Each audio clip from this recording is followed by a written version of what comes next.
Assalamualaikum warahmatullahi wabarakatuh. Selamat siang anak-anakku semua.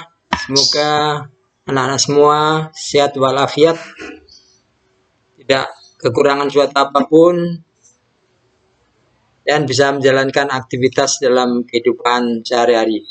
Dan ingat, tetap jaga kesehatan kita, karena kesehatan merupakan hal yang paling utama.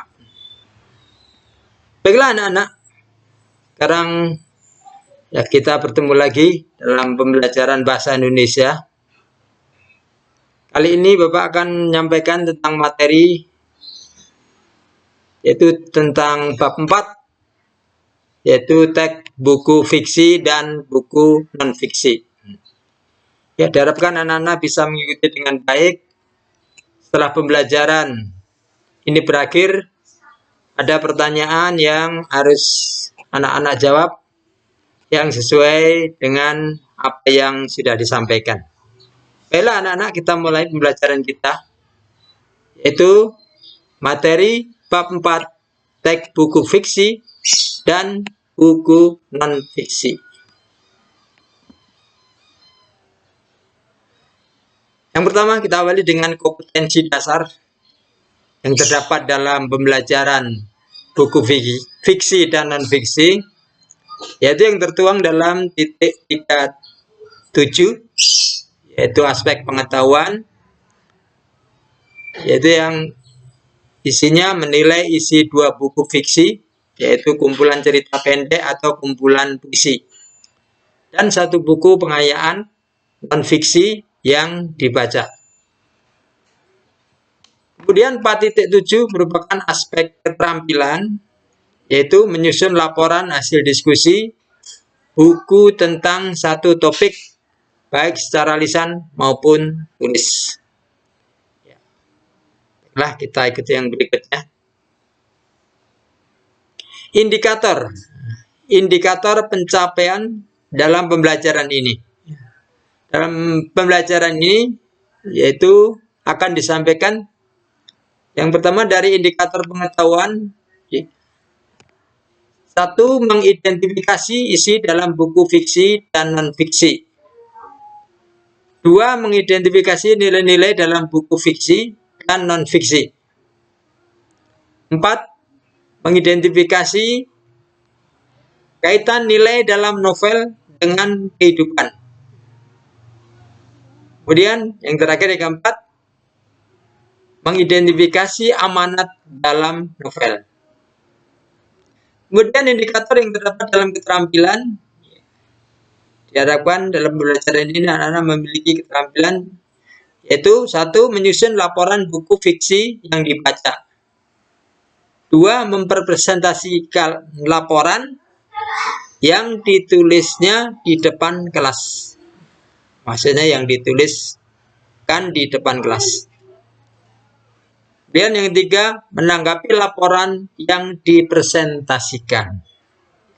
Itulah indikator yang terdapat dalam pembelajaran pada pertemuan kali ini. Kemudian tujuan pembelajaran. Setelah pembelajaran ini berakhir, diharapkan peserta didik memiliki atau dapat 1. Mengidentifikasi isi dalam buku fiksi dan non-fiksi. 2. Mengidentifikasi isi nilai dalam buku fiksi dan non-fiksi yang kaitannya dengan nilai dengan kehidupan atau amanat dalam novel tersebut. 3. Menyusun laporan buku yang dibaca. 4. Mempresentasikan dan menanggapi laporan yang dipresentasikan. Itulah harapan dari pembelajaran ini. Setelah selesai pembelajaran ini, diharapkan anak dapat memiliki 4 keterampilan tersebut. Berikutnya, lanjutkan, yaitu peta konsep. teks buku fiksi dan non-fiksi. Maksudnya pembelajaran kali ini ya difokuskan atau ditekankan yaitu tentang definisi teks buku fiksi dan non-fiksi, ciri teks buku fiksi dan non-fiksi, struktur teks buku fiksi dan non-fiksi, ciri kebahasaan, kaidah kebahasaan, jenis teks buku fiksi dan non-fiksi, contoh buku fiksi dan non-fiksi. Kita lanjutkan tayangan yang berikutnya, yaitu diawali dari pengertian atau definisi teks cerita fiksi, atau yang bisa dikatakan definisi teks cerita buku fiksi. Yaitu pengertiannya sama. Teks cerita fiksi atau buku fiksi adalah suatu karya sastra yang berisi cerita rekaan yang didasari imajinasi pengarangnya, bukan kejadian nyata, dan hanya berdasarkan angan-angan fantasi pengarang. Ya. Kalian sudah tahu bahwa yang dimaksud fiksi itu adalah rekaan atau ya, pembayangan atau menghayal atau khayalan sehingga bersifat tidak benar-benar terjadi atau tidak nyata. Ya, cerita-cerita fiksi.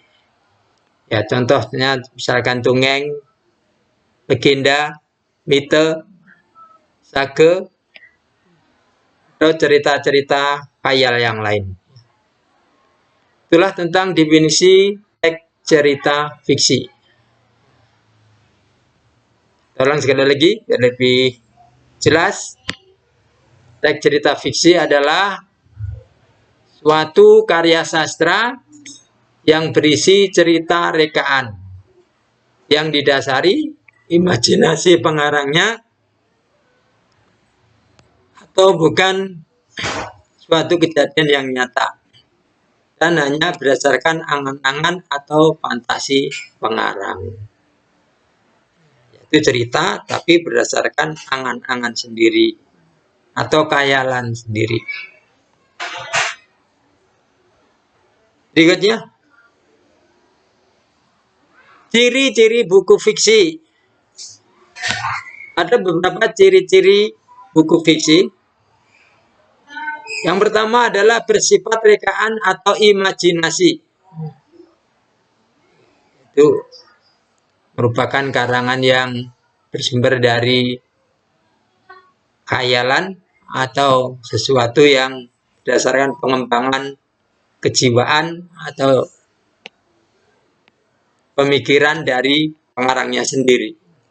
Nah, jadi sifatnya tidak benar-benar terjadi. Dua, menggunakan bahasa yang konotatif atau tidak sebenarnya. Ya, bahasanya adalah bahasa yang tidak langsung diketahui maknanya. Bahasa-bahasanya adalah bahasa yang konotatif, bahasa yang mempunyai arti ganda, bukan bahasa yang memiliki arti sebenarnya. Kemudian yang tiga, tidak mempunyai sistematika yang baku. Tidak mempunyai urutan-urutan atau sistem yang baku yang harus cerita itu berdasarkan urutannya. Jadi ya, ceritanya bisa berdasarkan pengembangan pola pikir dari pencerita sendiri. Kemudian yang keempat, memiliki pesan moral atau amanat yang disampaikan kepada pembaca.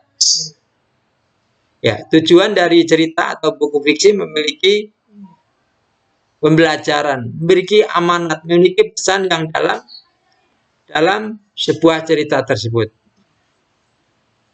Cerita biasanya berdasarkan secara tersirat atau